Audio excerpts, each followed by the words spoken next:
Alright, magandang tanghali po sa inyong lahat mga kababayan, Batang Maynila to it's. Nandito tayo ngayon sa live ng E80 ng TVJ sa TV5. At dito mga kababayan, dito tayo sa segment na kung saan ito may sumulat po na isang Dabber Cards. Ayan mga kababayan, basahin natin yung sulat. Binabasa ni ni Bossing Vic Soto. Pero hindi ko na kasi pwedeng ipalabas sa inyo yung buo. Kaya babasahin ko po muna kasi yung ipapakita ko sa inyo yung video bandang huli na. Kasi meron pong meron pong sinabi doon si Henyo Master Joey De Leon. Nasagot doon sa sinasabi ni Paulo Contit. Tungkol po doon sa sa issue niya na etong araw TBJ ay madalas nakikitang nakaupo. O dyan sa kanilang programa dyan sa E80. Kaya dito sa segment na ito may patama si Henyo Master Joey De Leon dito kay Paulo Contit. At dito ni sa segment na ito mga kababayan, makikita ninyo na yung pinapakalat nung kabila nung mga TVEB defenders dyan, yung mga tulongges na fake news peddler. Hindi si OG Diaz ang fake news peddler, hindi si Nanay Chrissy ang fake news peddler. Ang fake news peddler, ito pong mga TVEB defenders. Mamaya papakita ko sa inyo, pero ito muna, basahin ko muna etong sulat ng isang Dabber Cards na napagbigyan ng TVJ.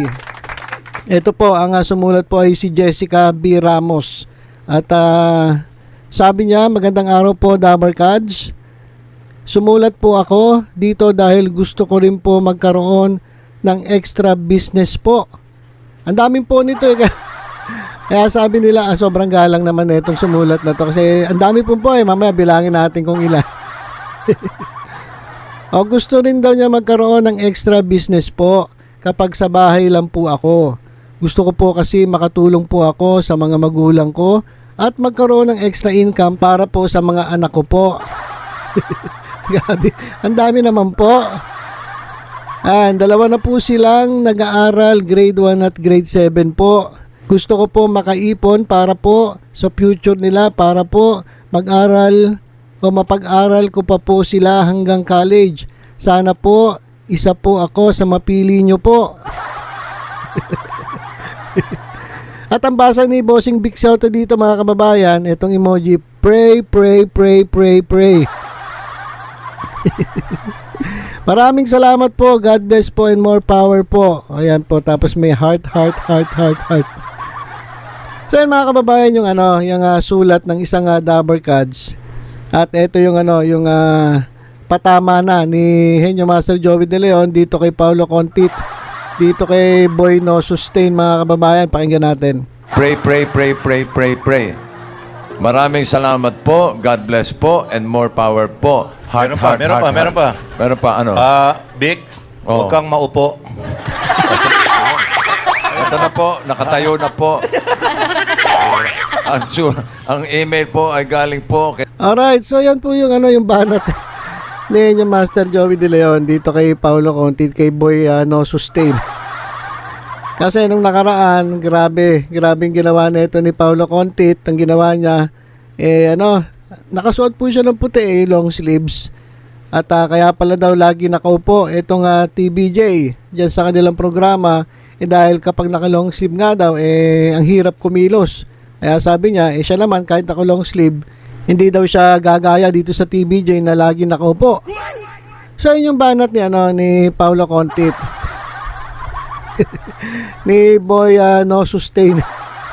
Itong parang spokesperson, abogado ng tape, at ang pinakamaingay diyan sa tahanang tahanang pinakamasaya daw. Paano ka magiging masaya kung ilan lang nanonood sa inyo? Nanonood 800. Paano ka naging masaya? Diba? Kasi diba sinasabi nila tahanang pinakamasaya. Diba? Hindi. May bago na sila mga kababayan, pinalitan na nila yung kanilang kanta. Ang kanta nila ngayon, tahanang pinapasara na uwian na. Yan na yung bago nilang kanta. Tahanang pinapasara na uwian na. Kaya iyak itong si Paulo Contit. At tahanan pinapasara na, uwian na. Hanggang December 2024 na lang to mga to. At kapag nawala na ang pangalang Itbulaga, yari.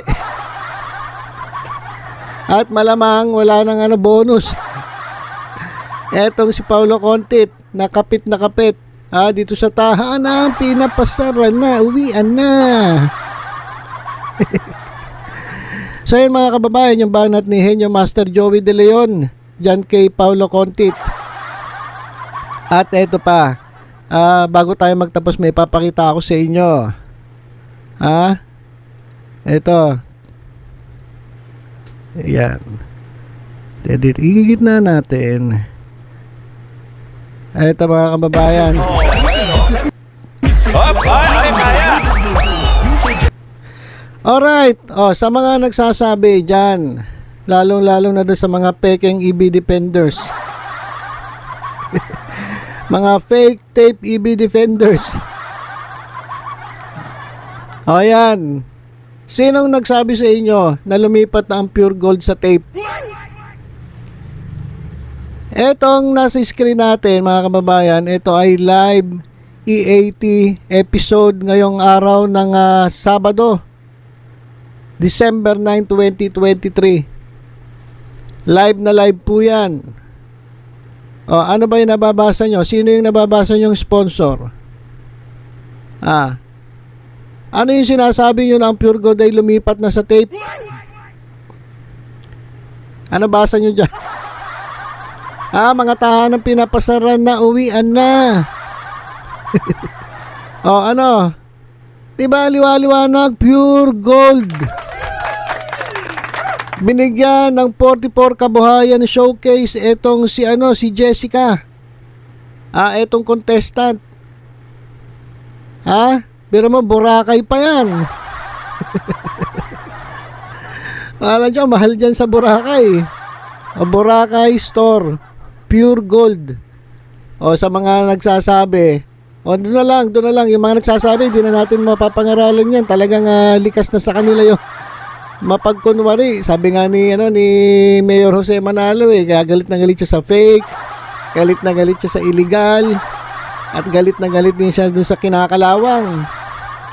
So hindi na natin kahit ano sabihin natin yan sa mga sa mga bossing nila, hindi na makikinig yan. Doon na lang tayo sa mga sa mga napapaniwala nila sa ating mga kababayan, sa mga netizens na naniwala na ang pure gold ay lumipat na sa tape. Di ba yan, ang linaw-linaw. Ang pure gold ay nandyan po sa E80 sa TBJ ng TV5. At sila ang legit na endorser ng pure gold, itong TBJ. Wala roon sa generic. Nandito sa legit mga kababayan. Kaya kayo etong mga dumidepensa dyan sa kabila, sa Gedli. Wala kapit na kapit malapit na kasi 9 na, ilang araw na naman sahod na. So ilang mga kababayan, durog na naman etong si Paulo Contit, etong si Boy No Sustain.